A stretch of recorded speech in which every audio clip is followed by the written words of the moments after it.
When I was 18, I experienced something that still gives me chills to this day. Now, at 22, I live in San Antonio, Texas. It was my senior year of high school, just as COVID-19 was starting to blow up. Everything began shutting down, including my school. Even though everyone was supposed to be staying home and quarantining, my friends and I went out more than ever. With non-essential businesses closed, there wasn't much to do, but one thing about me is that I love urban exploring and exploring haunted places. To this day, I still do. I'm not easily scared. I've had encounters with the homeless, cults, and even had a gun pointed at me, but nothing compared to this one creepy experience I had while exploring. Around this time, I started talking to a girl from my high school class named Clarissa. If it weren't for her matching my story about that night, I'm sure none of my friends would have believed me. We were still newly dating, but I somehow convinced her to explore a wooded natural park at 3 a.m. here in San Antonio. The park is called O.P. Schnabel. It's relatively nice, safe, and scenic during the day, but at night, it can be dangerous, and police usually patrol the entrances to keep people out.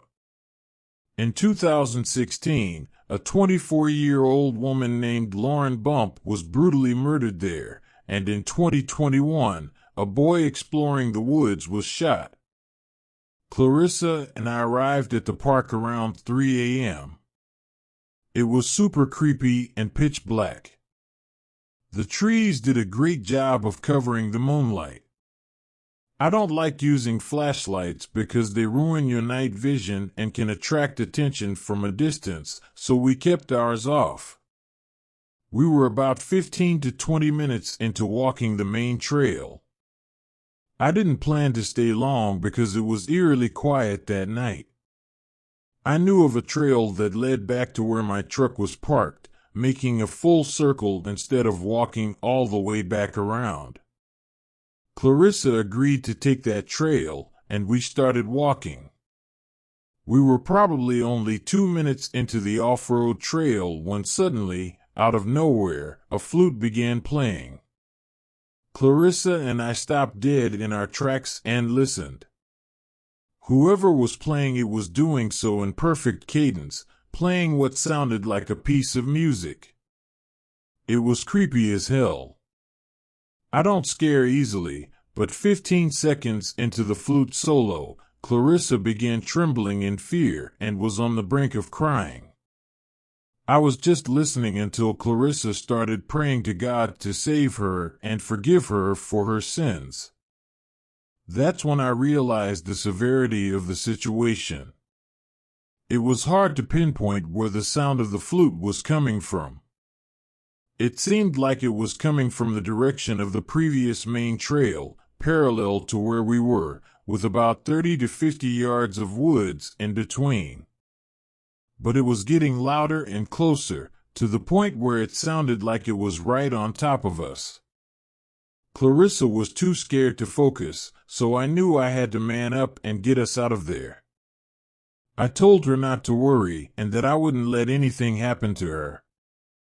I suggested we run down the off-road trail to get away, so we did. As we sprinted, I believe the flute stopped playing, but I was more focused on getting out of there. We had only run about 30 feet when we heard the rustling of bushes and the snapping of leaves and twigs. Something big dashed across the trail in front of us.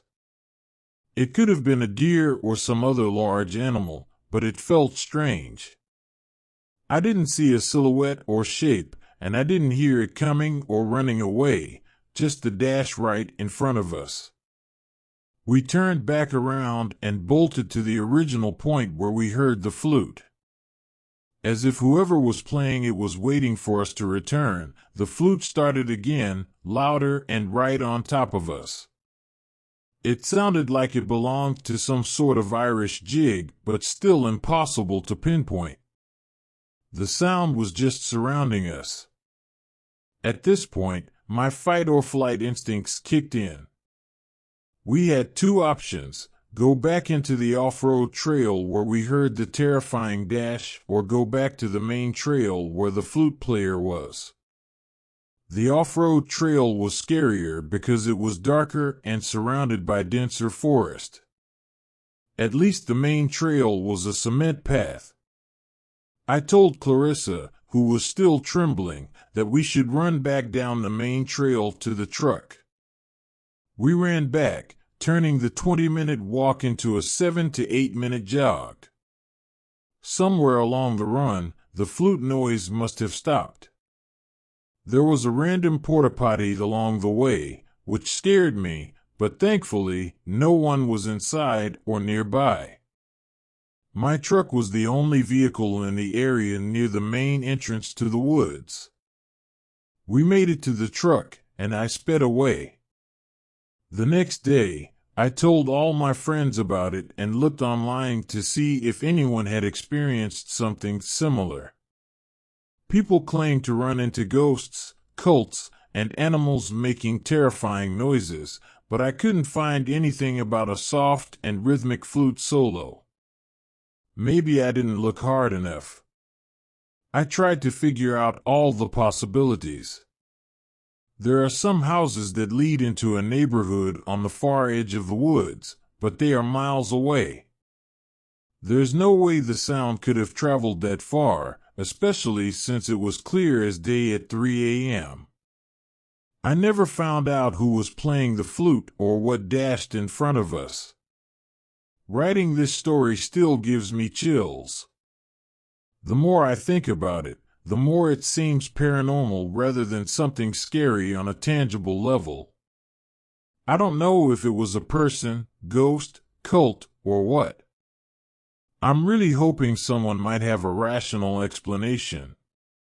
Either way, I never went back to those woods at night. I still explore plenty of creepy places, but I've never come across anything like that again.